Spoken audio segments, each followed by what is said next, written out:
Olá, alunos EBED, sejam muito bem-vindos a esse nosso primeiro encontro dentro desse módulo especial, esse módulo em que aprofundaremos aspectos detalhados acerca da Lei de Organização Criminosa, ou, como alguns preferem, da nova Lei de Organizações Criminosas. Estou falando especificamente da Lei 12.850, datada de 2013. Presta atenção, pelo amor de Deus, por quê?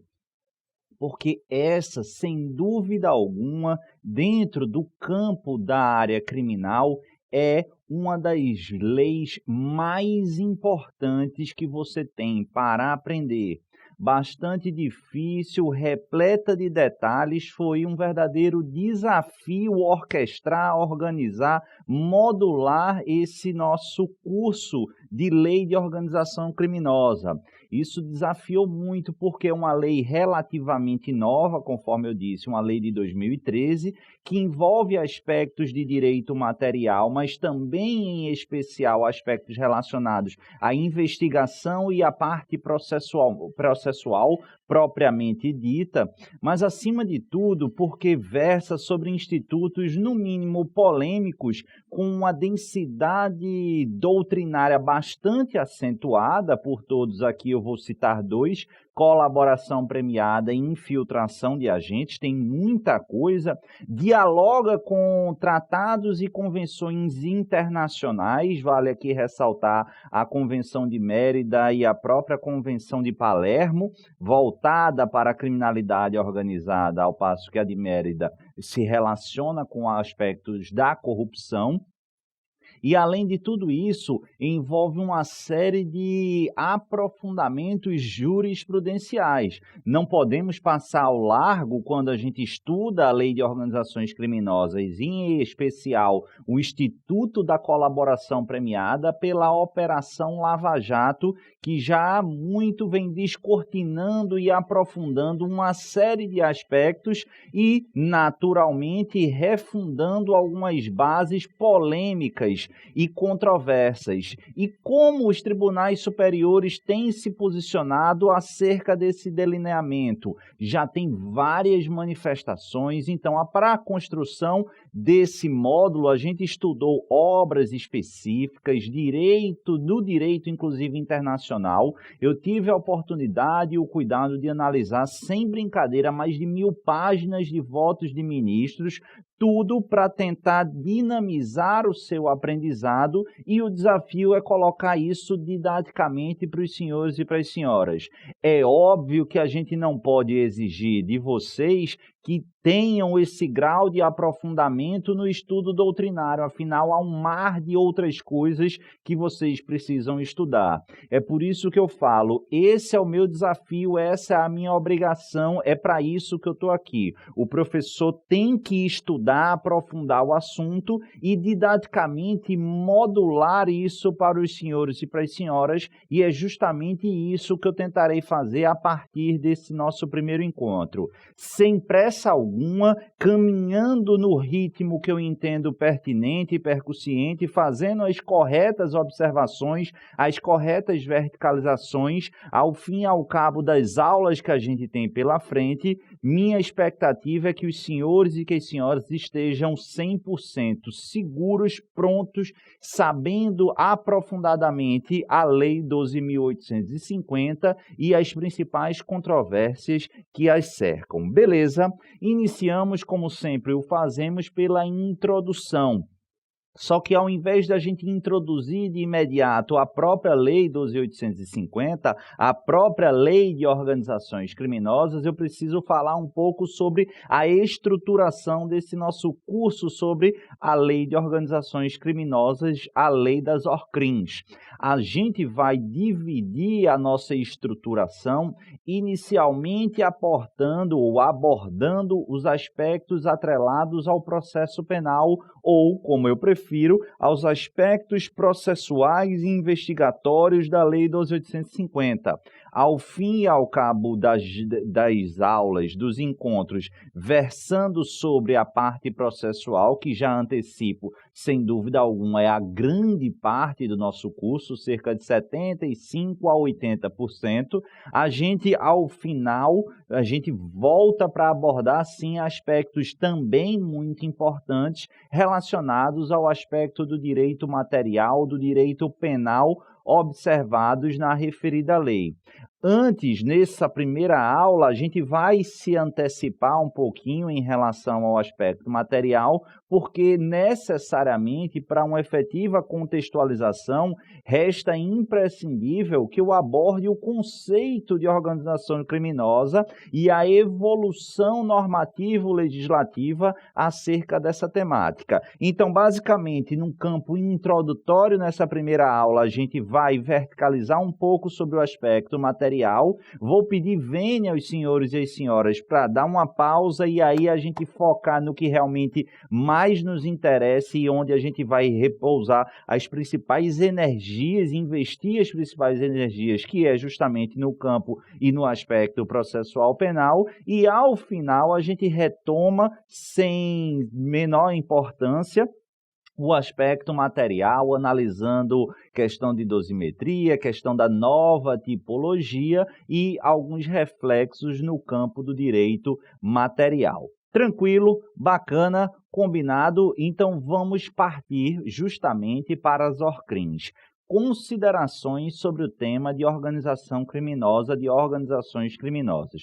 Pessoal, rompendo com um paradigma clássico e anteriormente vigente, sobre o qual o próprio direito penal pátrio ele foi orquestrado, organizado, pensado, refletido e aplicado, em que fundamentalmente a atividade criminal, a atividade criminosa era calcada sobretudo em condutas individuais, sendo a exceção a participação plurima de agentes através de concurso de agentes.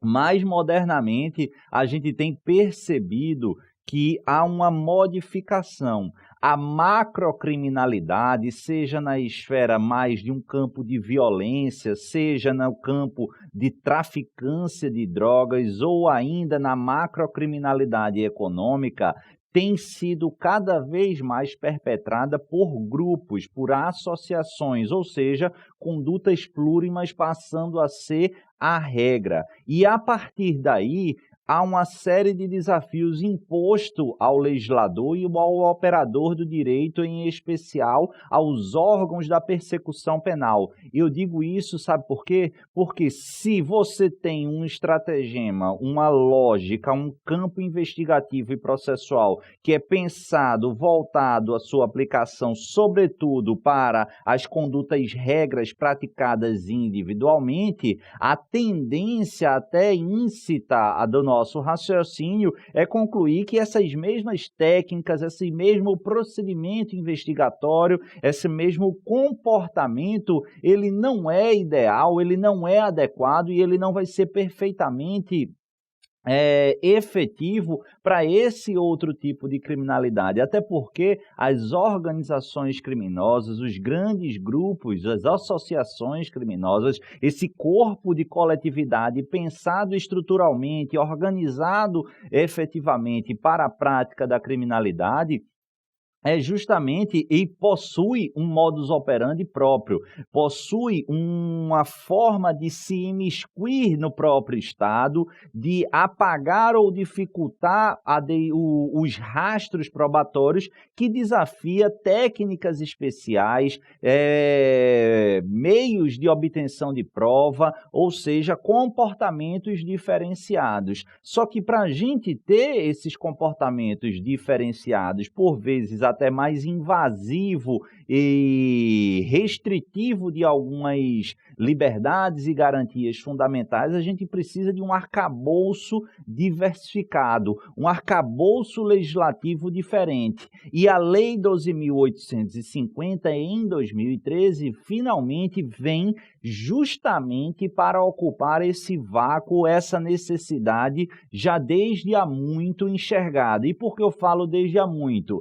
Porque lá atrás, no final dos anos 80, início dos anos 90, o Brasil já vinha participando de uma série de encontros e tratados e convenções internacionais que justamente dialogavam com essa preocupação em relação a organizações criminosas no plano interno, mas sobretudo de alcance internacional.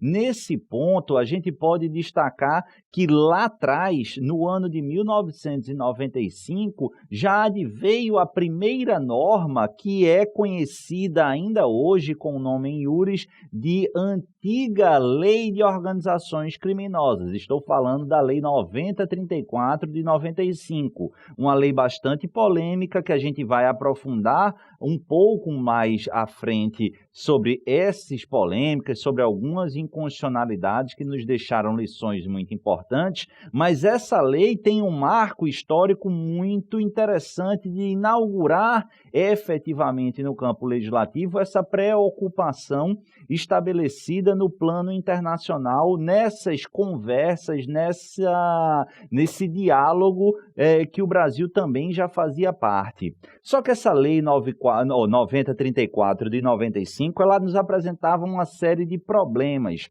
e em especial ele tinha uma grande dificuldade que até hoje eu não consigo, confesso eu, entender qual foi esse objetivo do legislador. Se trata de uma antiga lei, se tratava da antiga lei de organizações criminosas e ali estabelecia uma série de mecanismos investigatórios para as organizações criminosas e os crimes por elas cometidos. Só que havia um comezinho, um básico equívoco que é difícil de ser explicado.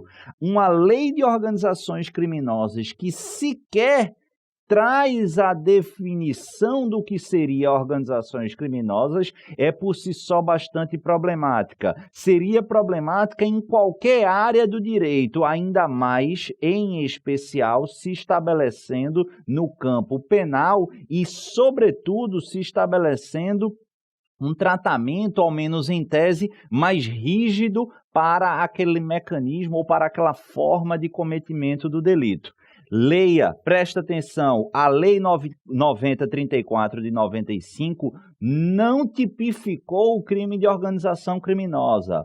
Ele tratava de justamente mecanismos investigatórios e processuais a serem aplicados e observados em relação aos crimes perpetrados por organizações criminosas, cometendo a Lei 9034, um grande equívoco que foi justamente não definir o que seriam organizações criminosas. E a gente chega no primeiro ponto fulcral do nosso encontro. Nessa estrutura de evolução histórica, eu preciso que vocês percebam o problema identificado, ou seja, a ausência de definição e não de tipificação, é de conceituação do que seria para fins penais uma organização criminosa e a necessidade de ocupar esse vácuo para dar efetividade a essa primeira lei, a Lei 9034 de 95. E qual foi a solução? A doutrina, pessoal, grande parte, melhor dizendo, da doutrina,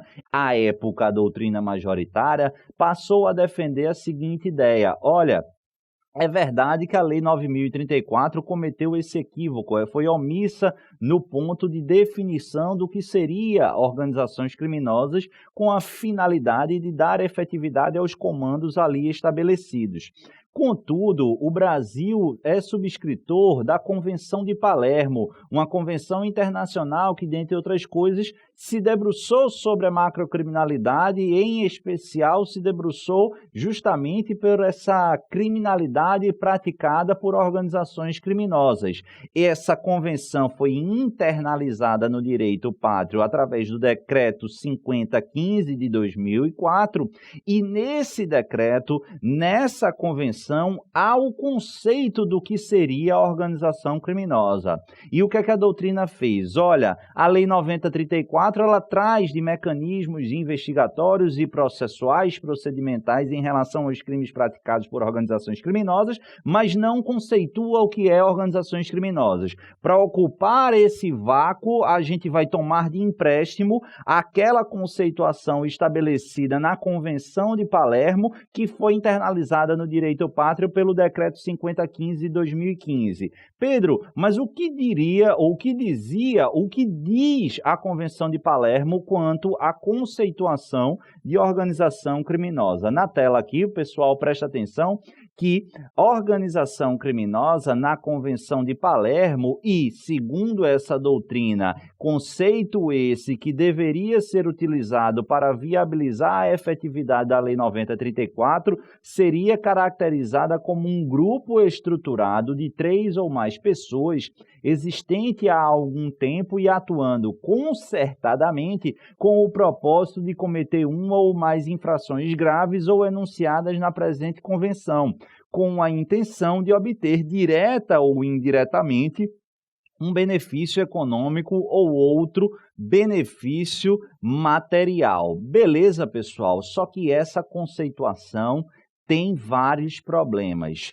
Quais são esses problemas, Pedro? Ou quais eram esses problemas? É bem interessante aqui, antes, rapidamente fazer um parêntese, porque lá atrás eu estava estudando, lá atrás não, né? Quando eu estava estudando para minha prova, ou para concurso público, né? Eu me formei em 2009 e meu concurso saiu em 2010 e aí finalizou em 2010 também, que foi quando eu obtive a aprovação final lá na Defensoria Pública da União e antes também a Defensoria Pública do Estado de Alagoas. Terminei ficando, você já sabe da história, na Defensoria Pública, sou defensor público federal desde 2011 e não quis abrir mão de assumir lá na Defensoria Pública do Estado de Goiás. Mas o fato é que a época, então eu estou falando ali de 2009, 2010, sobretudo, havia sim essa discussão e era um pau para dar no gato, por quê? Porque, em tese, o lado defensivo precisava compreender quais eram as críticas assimiladas à utilização da conceituação estabelecida na Convenção de Palermo, através do Decreto 5015 de 2004, internalizado pelo ordenamento jurídico pátrio. Porque se você passa só à vista, você não consegue enxergar. Qual é o problema, Pedro, da utilização desse conceito para dar efetividade à Lei 9.034? E, de fato, muita gente não enxergava um grande problema, porque havia fundamentalmente duas críticas, uma mais, digamos assim, solta, mas sem muito peso, que era em relação da taxatividade penal, porque essa crítica se calcava na ideia de que a conceituação estabelecida na Convenção de Palermo seria por demais difusa, por demais aberta, e essa excessiva abertura conceitual violaria o princípio da taxatividade penal, da estrita legalidade, da legalidade estrita, corolário fundamental dentro da ordem lógica do direito penal, mas é uma crítica que, por mais que seja pertinente, por mais que fosse pertinente, ela não encontrava tanta ressonância, tanto peso. Certo, Pedro, e qual era a principal crítica? Pessoal, presta atenção, porque ainda hoje esse é um tema pouquíssimo entendido, pouquíssimo abordado. Eu lembro que caiu numa prova da magistratura estadual, acho que em 2011 ou 2012, já faz algum tempo, justamente questionando, não vou me lembrar a literalidade da questão, mas era uma prova subjetiva, dissertativa, querendo que o candidato desenvolvesse um raciocínio crítico sobre a conceituação de organização criminosa da Convenção de Palermo e sua utilização à luz do princípio da legalidade. E 80% das pessoas responderam fundamentalmente à luz da questão da taxatividade. Não está errado, mas é parcialmente certo, porque a segunda crítica é a que prevaleceu aconteceu, conforme a gente vai ver, e eu quero que você internalize, porque ela é linda para cair na sua prova ainda hoje, que pouca gente sabe. A Convenção de Palermo, ao ser utilizada no que tange a conceituação de organização criminosa para efetivar um tratamento específico mais rígido previsto lá na Lei 9034, pessoal, incorreria no vício de violação da Lex Populi. Meu Deus, Pedro, que raio é Lex Populi? Quando a gente estuda aprofundadamente nas aulas de direito penal, nas obras de direito penal, o princípio da legalidade, vocês vão se recordar que a gente subdivide o princípio da legalidade em diversos subprincípios. Só que um desses subprincípios, pouco estudados, tanto em aula como abordado em obras, salvo obras mais específicas ou aprofundadas, é justamente a Lex Populi. A Lex Populi, o princípio ou o subprincípio da legalidade Lex Populi, ele indica que para fins de criação de tipos penais, fixação e cominação de pena ou estabelecimento de tratamento penal mais severo, é imprescindível, perceba, que o aparato normativo que estabeleça esse tratamento, seja uma lei stricto sensu, ou melhor colocando, uma lei produzida a partir do devido processo legislativo e, no caso brasileiro, observado o sistema bicameral, sobretudo viabilizando a manifestação, a discussão e a deliberação na Câmara dos Deputados, que formam os representantes do povo.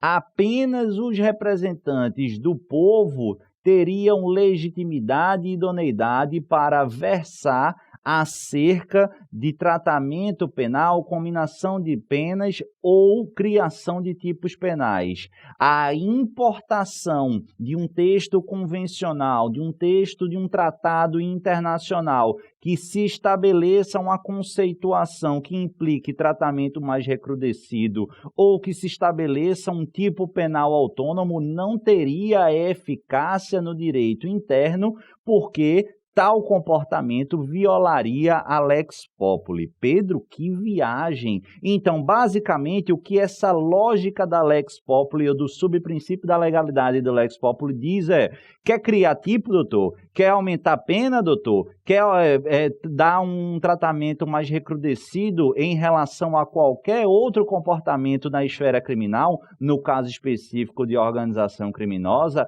Então, você precisa fazê-lo através de quê? De lei em sentido estrito formal, de lei formal, observando o procedimento legislativo interno estabelecido na Constituição, em especial na lógica bicameral. A importação de um conceito convencional ou em tratados internacionais não terá efetividade no plano interno, apenas e exclusivamente relevância e aplicabilidade dentro do que se chama de direito penal internacional.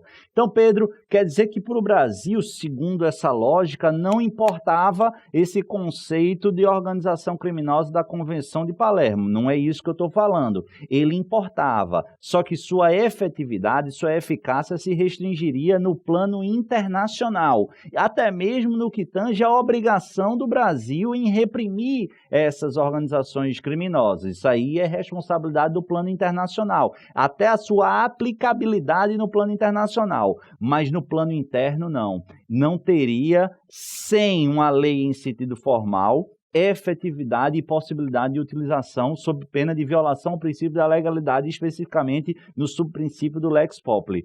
Pessoal, presta muita atenção. Conforme eu disse, eu estava estudando para concurso no ano de 2009 e 2010, que foi quando eu logrei êxito nos dois concursos. No ano de 2009, quem trouxe um voto divergente abordando sob o prisma da Lex Populi, nesse habeas corpus 96007 de São Paulo, foi justamente o ministro Marco Aurélio. O ministro Marco Aurélio desenvolveu esse raciocínio num brilhante voto, justamente falando isso que eu estou colocando para os senhores e para as senhoras. Esse julgamento ele é bem antigo, já em 2009 ele estava em curso, salvo engano, eles suspenderam o julgamento, estava 2-2.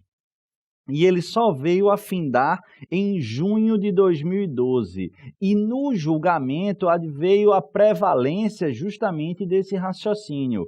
O conceito estabelecido na Convenção de Palermo, no que tange a organizações criminosas, não seria, disse o Supremo nesse julgado, aplicável para fins de efetivar a criminalização da organização criminosa ou mesmo para dar tratamento mais pesado. Por quê? Porque haveria violação ao princípio da legalidade. Então, perceba, ao concluir o julgamento em junho de 2012 da Ordem de Habeas Corpus 96.007, a gente tinha uma lei repleta de questionamento, que é a Lei 9034 de 95, que conferia um tratamento investigativo e processual específico para os crimes perpetrados por organização criminosa, com o defeito de sequer ter tipificado e conceituado o que seria organização criminosa, e o Supremo dizendo, olha, esse arremedo de solução de utilizar por empréstimo o conteúdo ou o conceito da Convenção de Palermo viola o princípio da legalidade no que tange ao subprincípio lex populi. E aí, nós temos a lei de organizações criminosas, mas dentro do direito penal brasileiro, da área penal brasileira, a gente não tem um conceito de organização criminosa válido. Até temos no que tange à doutrina, mas não legislativo, e isso é um problema. Então, desde 2009, vislumbrando essa possibilidade, o Congresso Nacional, até porque estava em mora convencional, essa expressão é linda, caiu uma vez em prova, o que é mora convencional é aquela obrigação assumida pelo Estado brasileiro no plano internacional, no âmbito de convenções internacionais, sem a efetiva concretude no plano interno. O Brasil se obrigou a reprimir condutas de organizações criminosas, mas vejam só, sequer tipificava e tampouco conceituava o que seriam organizações criminosas no plano interno. Então, havia um débito, uma mora convencional nesse plano internacional que o Brasil precisava suprir. E foi justamente isso que no mesmo ano de 2012 surgiu, ou por conta disso, surgiu a Lei 12.694 de 2012. Presta atenção, pelo amor de Deus. Por quê? Porque essa lei, ela conceitua pela primeira vez no plano interno, observada a participação bicameral e a observância do procedimento legislativo constitucional, a conceituação de organizações criminosas. Mas, doutor, eu vou repetir isso algumas vezes. A Lei 12.694 foi a primeira que conceituou ORCRIM dentro do Brasil. Contudo, essa lei não tipificou o crime de organizações criminosas. É dizer, portanto, que em 2012 a gente rompeu com um paradigma omissivo de não ter um conceito legal, mas permanecia sem ter um tipo penal de organização criminosa. Sabe aquela história? Rapaz, o cara cometeu crime de organização criminosa.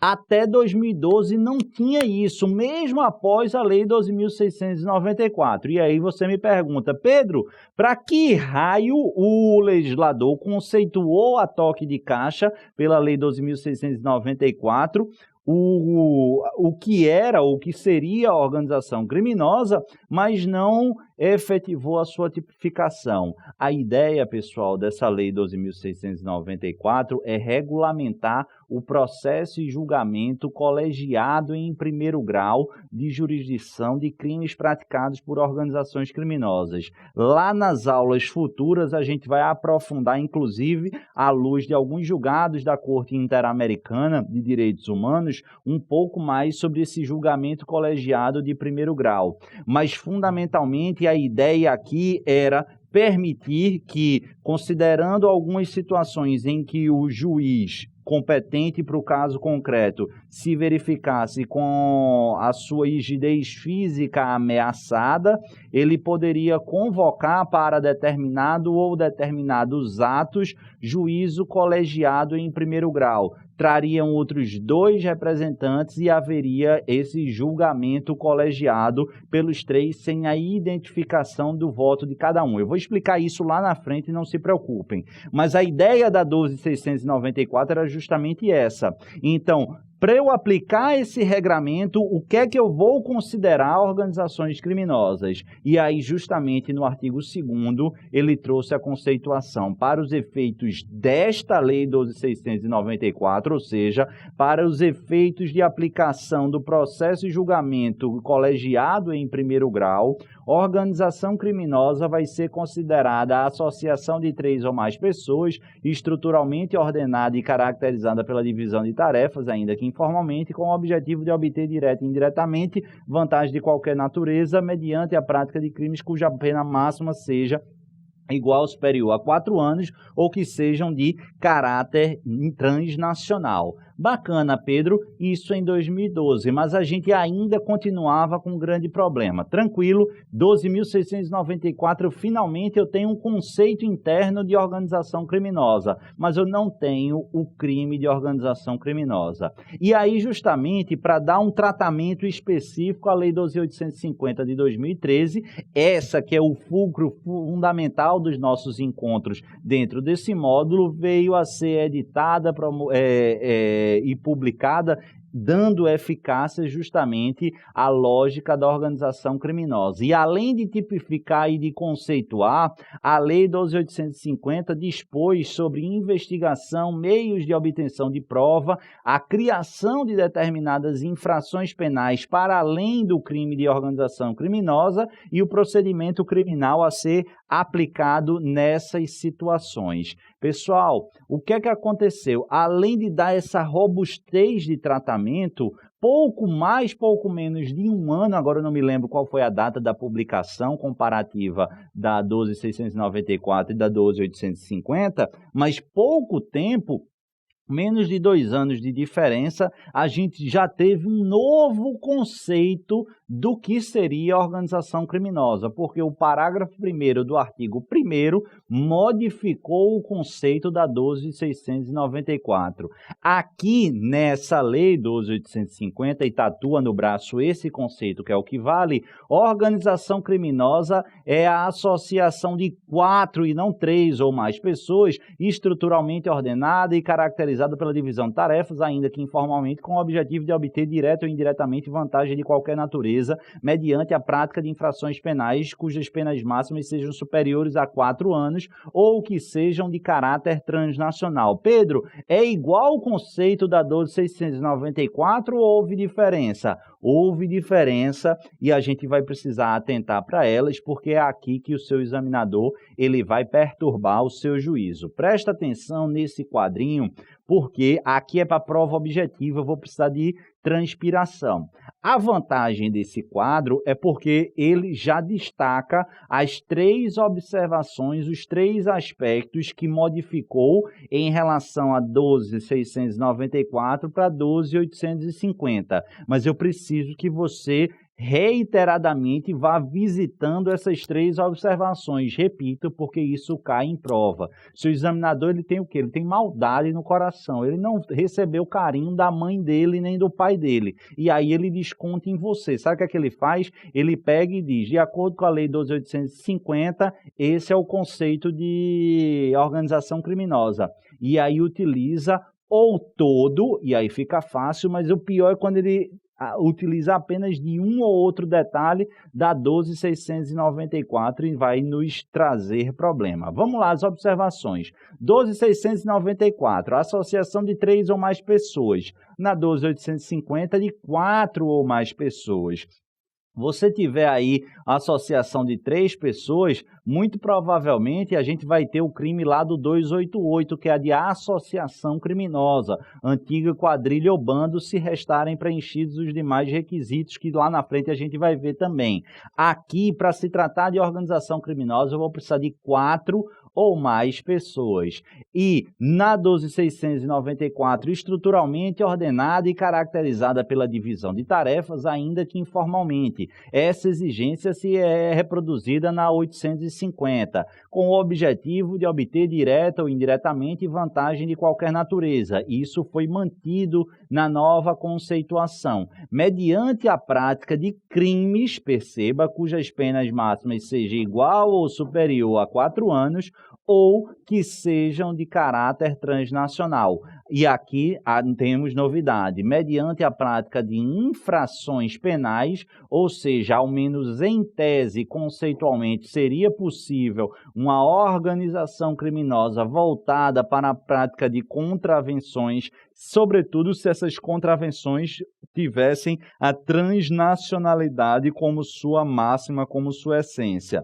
Além desse tratamento mais amplo, saindo de crimes para infrações penais, aqui na de 2012, 12.694, as penas máximas seriam igual ou superior a 4 anos, ao passo que nessa outra aqui sejam superiores a 4 anos. Quando a gente tem 4 anos, eu sempre gosto de colocar como exemplo para memorização do furto. Furto simples de 1 a 4 anos, já se amoldaria ao conceito da 12.694. De outra sorte, seria afastado em relação ao novo conceito da 12.850, porque se exige pena superior a 4 anos, ou, alternativamente, que sejam de caráter transnacional. Pedro, se a infração penal tiver pena máxima inferior a 4 anos ou igual a 4 anos, pela Lei 12.850, eu já tenho certeza que não pode caracterizar o crime de organização criminosa? Não. Por quê? Porque a pena máxima é se houver limitação aqui dentro do campo nacional. Se houver transnacionalidade, o legislador não se preocupou com quanto mínimo ou quanto máximo da pena. Tranquilo? Beleza? Então fica muito cuidado aqui. Antes eu preciso destacar, e é o principal que vai cair na sua prova. Pessoal, deixa o trabalho comigo. Eu sei que é uma pegada bem doutrinária, mas eu vou precisar dessa compreensão de vocês, porque eu estou tentando simplificar ao máximo para te dar o maior número de informações que são de fato relevantes. A gente aqui está preparando a coxa para você poder se deitar e construir o seu conhecimento teórico, prático, voltado para a prova de maneira segura. Ainda sobre conceituação, perceba, nesse intervalo menor do que 12 anos, do que 2 anos, eu tive a primeira lei que conceituou organização criminosa, 12.694, e a primeira lei que tipificou o crime de organização criminosa lá no artigo 2º.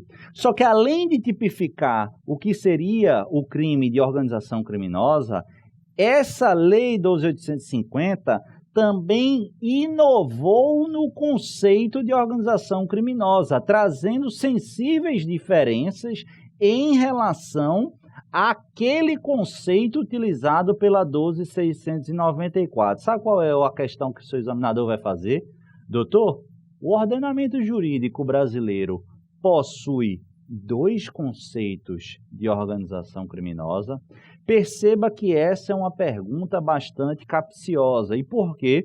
Porque a Lei 12.850, ela em momento algum foi expressa falando sobre a revogação do conceito relacionado lá na 12.694.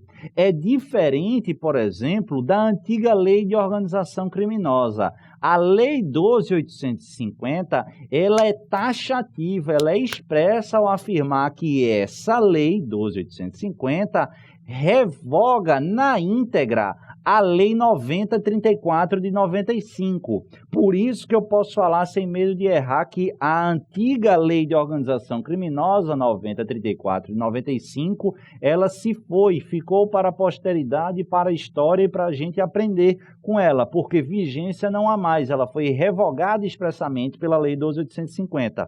Mas a Lei 12.850 nada falou especificamente sobre a Lei 12.694.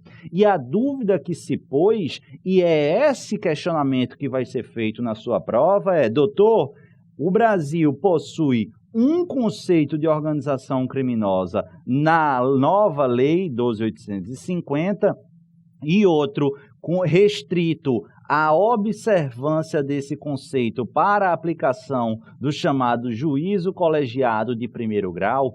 Toma muito cuidado, porque parte da doutrina, já me adianto aqui, minoritária, defende a existência de dois conceitos hoje na ordem jurídica. Para enriquecer teu material, vale citar, defendendo essa posição, o membro do Ministério Público do Estado da Bahia, o eminente professor Rômulo Moreira. De acordo com essa linha doutrinária, de acordo com o professor Rômulo, há no Brasil dois conceitos de organização criminosa. Um, no que tange a tipificação, no que tange aos meios de obtenção de prova e tudo mais que está relacionado ali, procedimento, tudo ali mais que está observado ali na Lei 12.850 de 2013. Contudo, para fins de aplicação, perceba, do juízo colegiado de primeiro grau, que a gente vai estudar lá na frente, tá, pessoal? Não vamos colocar os carros na frente do boi, não.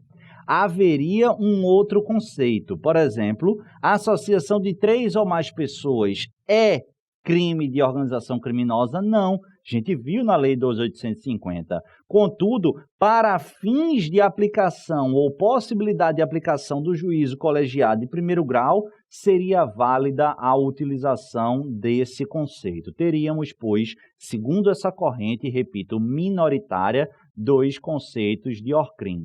Certo, Pedro, e a outra corrente refuta esse entendimento. E o argumento fundamental aqui é a grande imensa maioria da doutrina penalista e processual penal, advogando esse tema, sobretudo por conta da segurança jurídica, né, pessoal? A gente precisa ter segurança jurídica, a gente não pode, dentro do mesmo ordenamento jurídico, a gente brincar e chamar a organização criminosa de uma coisa para um lado e dar um outro tratamento para essa mesma coisa, para justificar a aplicação em outro sentido. Seria mal comparando como se aqui eu fosse Pedro e na minha casa eu fosse Manuel. Não faz muito sentido. Eu até posso ser aqui o professor Pedro e na minha casa o pai de Rafael, enfim, o cidadão comum.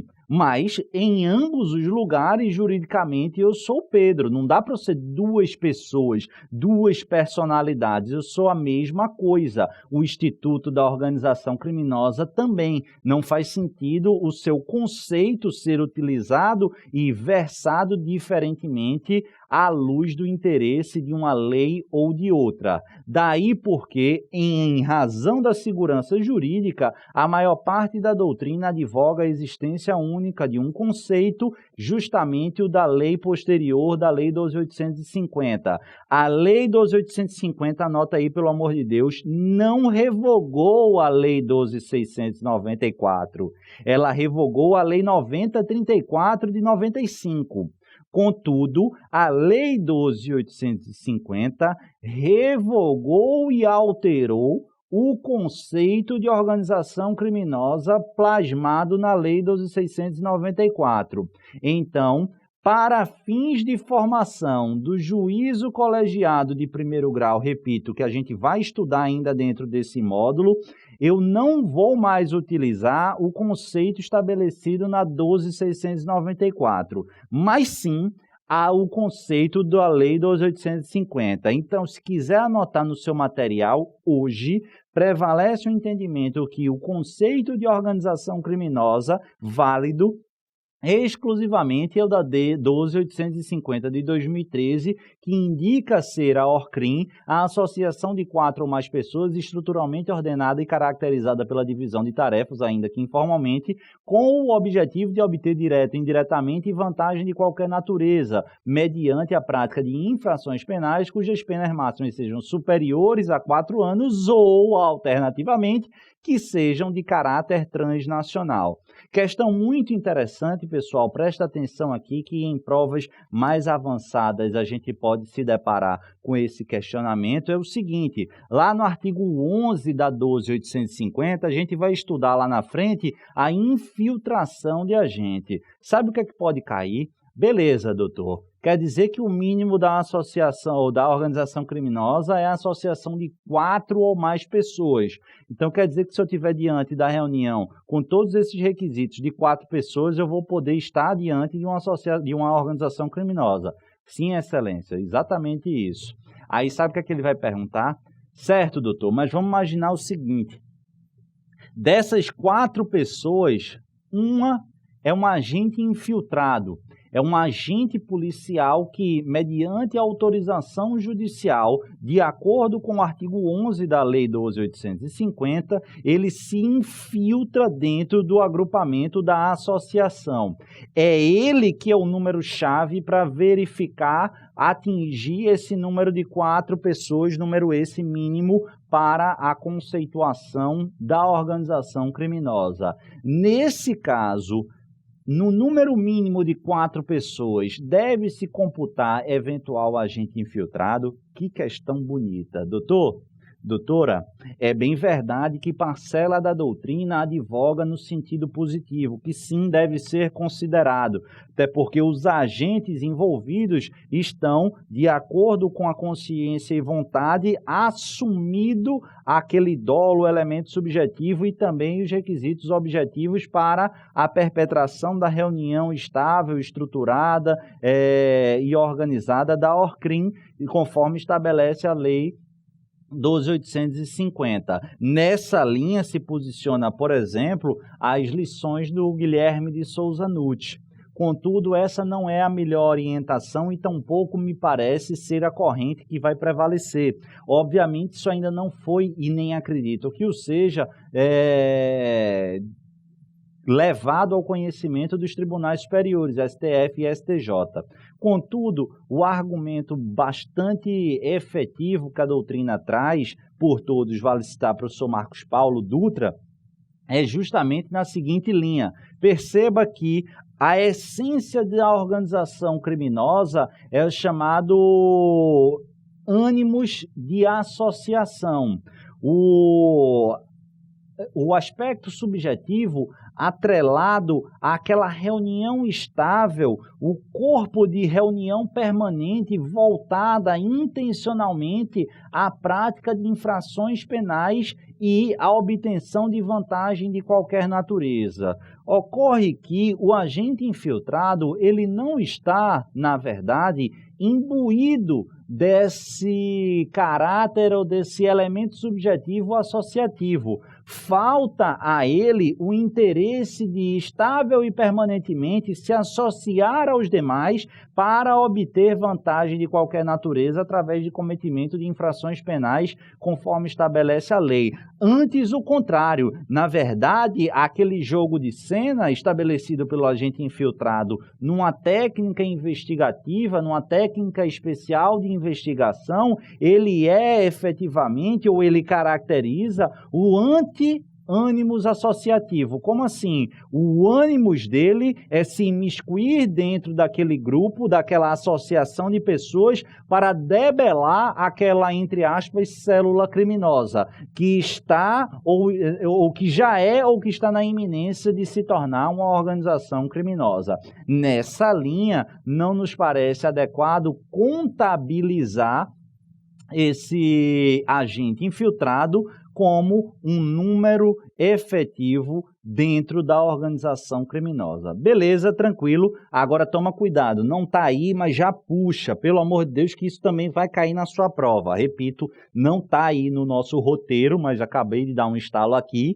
Presta atenção que eu estou falando sobre o agente infiltrado, porque se fosse um outro cenário, vamos imaginar, 3 indivíduos imputáveis, mais um menor inimputável, haveria o número mínimo para a organização criminosa e a resposta é positiva.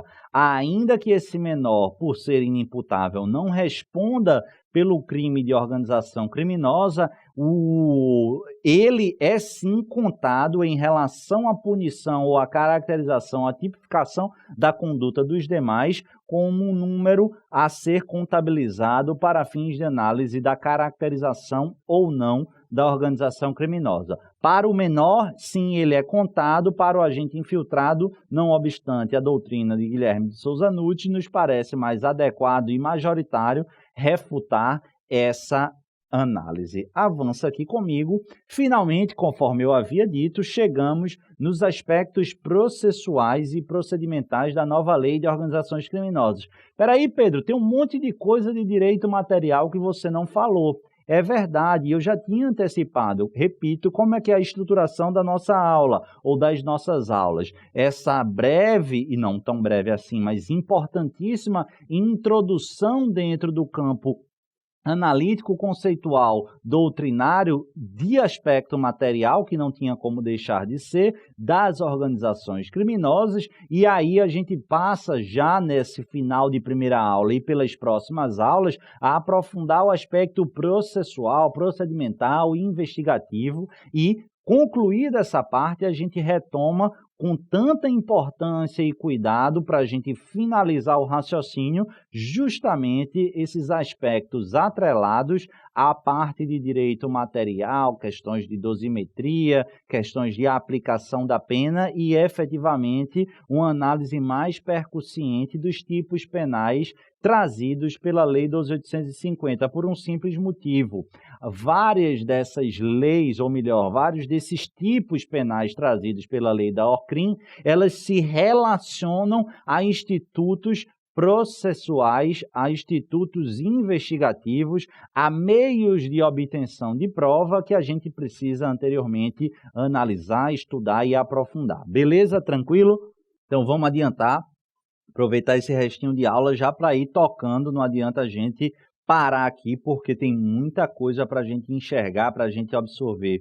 Aspectos processuais e procedimentais das OCRIMs, meios de obtenção de prova ou técnicas especiais de investigação. Pessoal, preste atenção, por quê?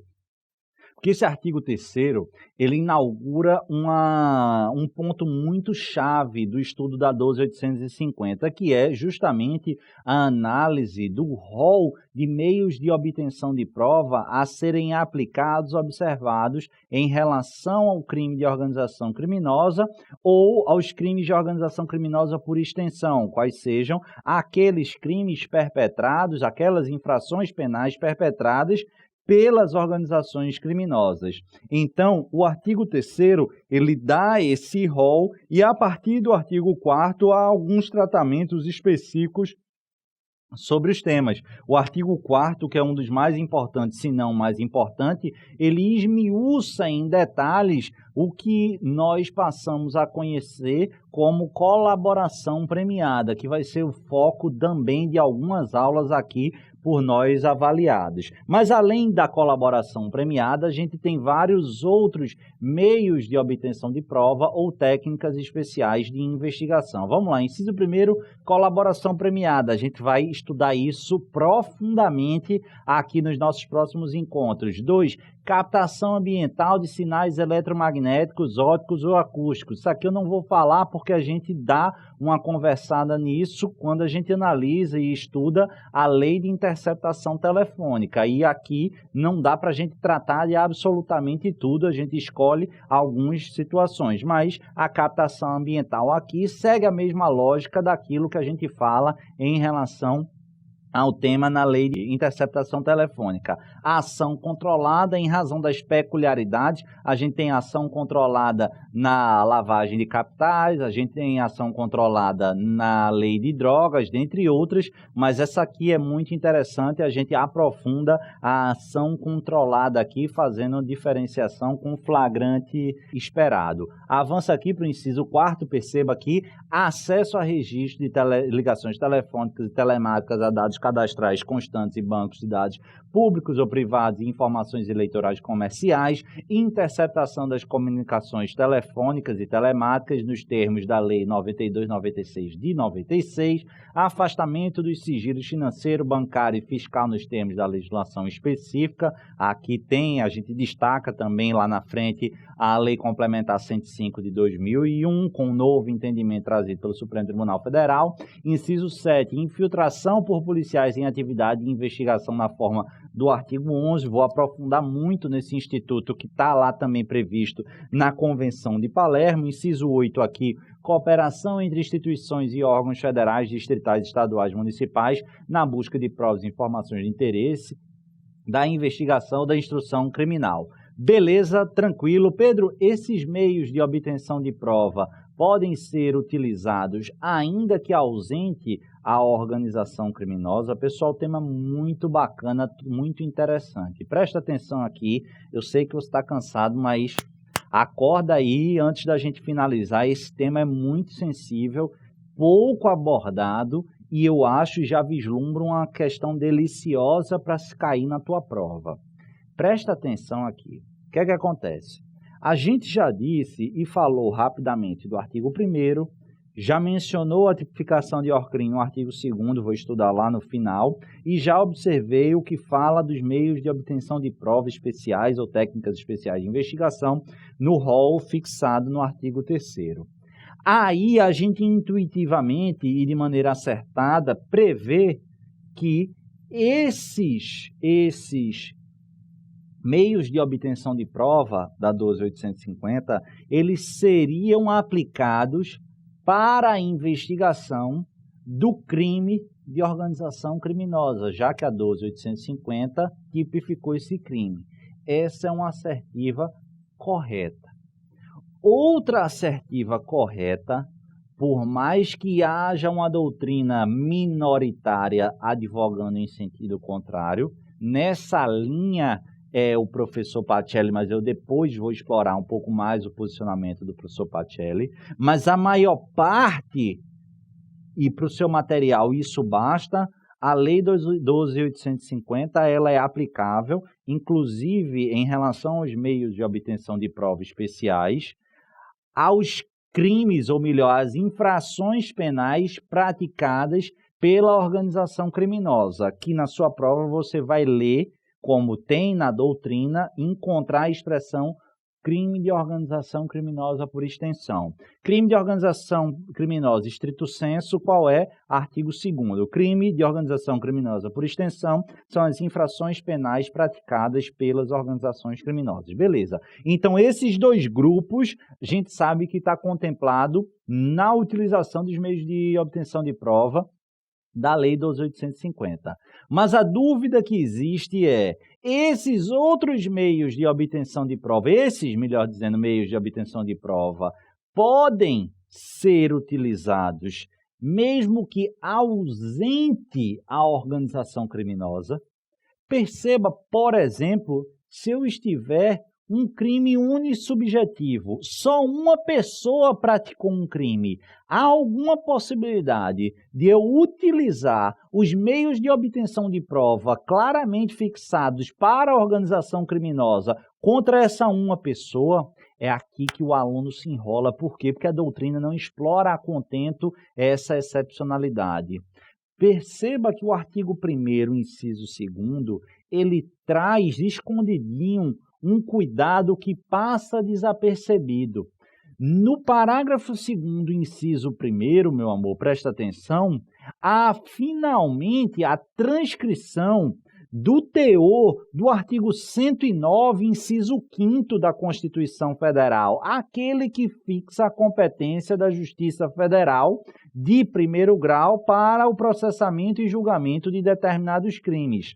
Se você for lá no artigo 109, vai estar lá que compete à Justiça Federal de primeiro grau o processamento e o julgamento das infrações penais previstas em tratado ou convenção internacional quando iniciada a execução no país ou o resultado tem ou devesse ter ocorrido no estrangeiro ou reciprocamente. Basicamente doutor, compete à Justiça Federal o julgamento de um crime cuja repressão esteja prevista em tratado ou convenção internacional praticada ou subscrita pelo país, assumida pelo Brasil e que, na sua execução, na sua configuração, haja elementos de internacionalidade ou transnacionalidade. Não fala em número de pessoas nem tudo mais.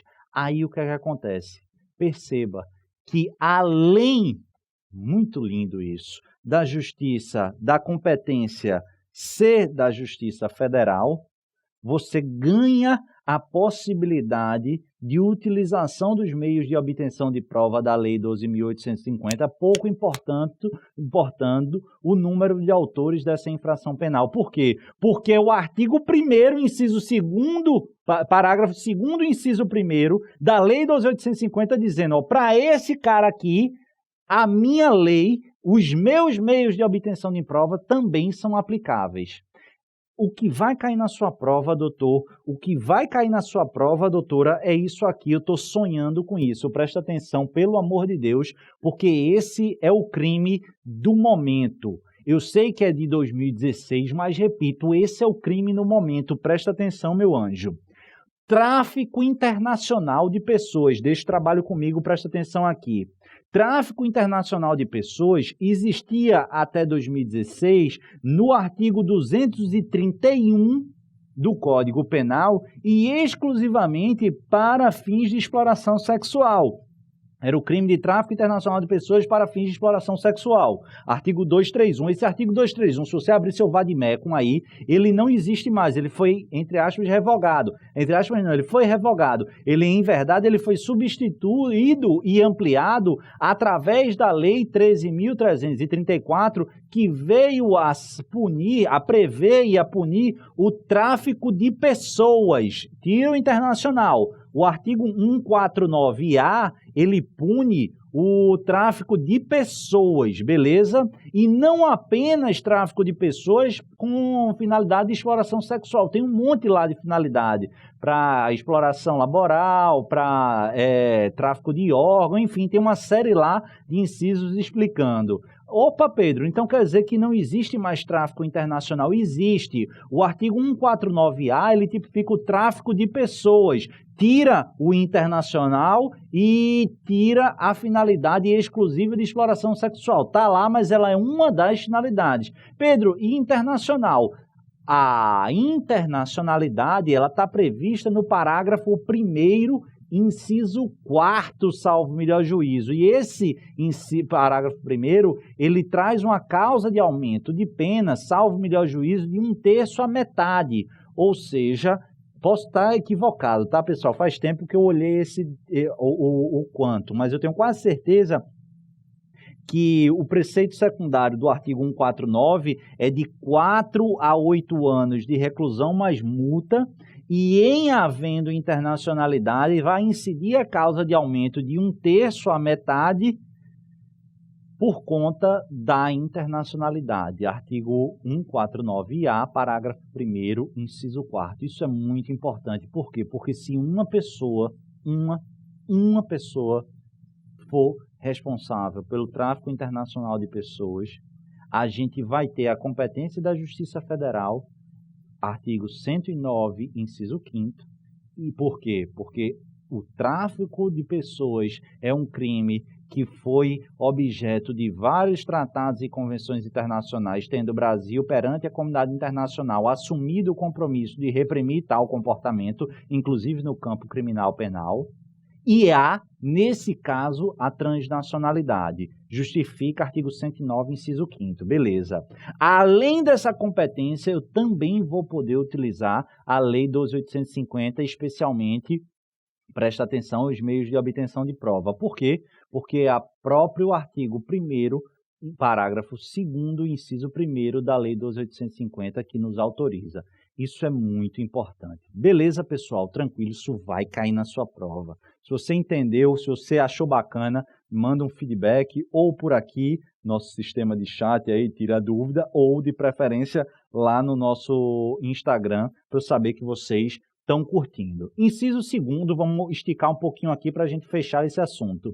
Organizações terroristas entendidas como aquelas voltadas para a prática de atos de terrorismo legalmente definidos. Isso aqui, eu não acho que entra bem aqui não. Por quê? Pedro, a pergunta era, Pedro, é possível a utilização dos meios de obtenção de prova da Lei 12.850 sem a existência de organização criminosa? A gente viu que sim, tráfico internacional de pessoas, uma pessoa já é o exemplo emblemático do parágrafo 2º, inciso 1º. Mas nesse inciso 2º, organizações terroristas, o que são organizações terroristas? São organizações criminosas voltadas para práticas de atos terroristas, ou seja, a gente vai ter aqui efetivamente a existência, a verificação, a constatação de organização criminosa. Isso aqui a gente já observou, inclusive, quando a gente aprofunda e estuda a Lei 13.260 de 2016. Só para consolidar a aprendizagem, o artigo 16 da Lei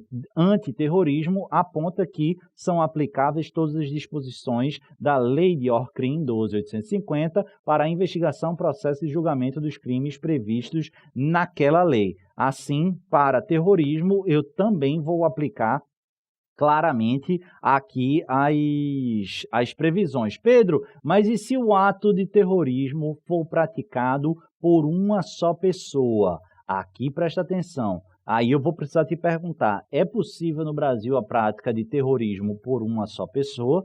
Sim, pessoal. Sobretudo para quem estudou comigo essa lei, você vai saber que há a possibilidade que são a questão lá dos lobos solitários ou dos ratos solitários, como preferem as agências anticrime e antiterrorismo, mormente no campo internacional. Por quê? Porque o artigo 16 diz, olha, para os crimes dessa lei antiterrorismo, pode aplicar o previsto na Lei 12.850. Se esses meios de obtenção de prova estão estabelecidos na 12.850, claramente são aplicáveis, seja praticado por múltiplas pessoas, por organizações terroristas ou por esses lobos solitários ou terroristas solitários. Beleza, pessoal? É isso. Primeira aula, pancada de informação, e a ideia é ser assim todas as outras aulas. Tudo pensado para te dar a melhor preparação, cansativo, extenuante, mas eu tenho uma certeza absoluta. Ao final dos nossos encontros, você estará 100% preparado para enfrentar as suas provas. Um beijo no coração, fiquem com o Papai do Céu e até o próximo encontro. Valeu!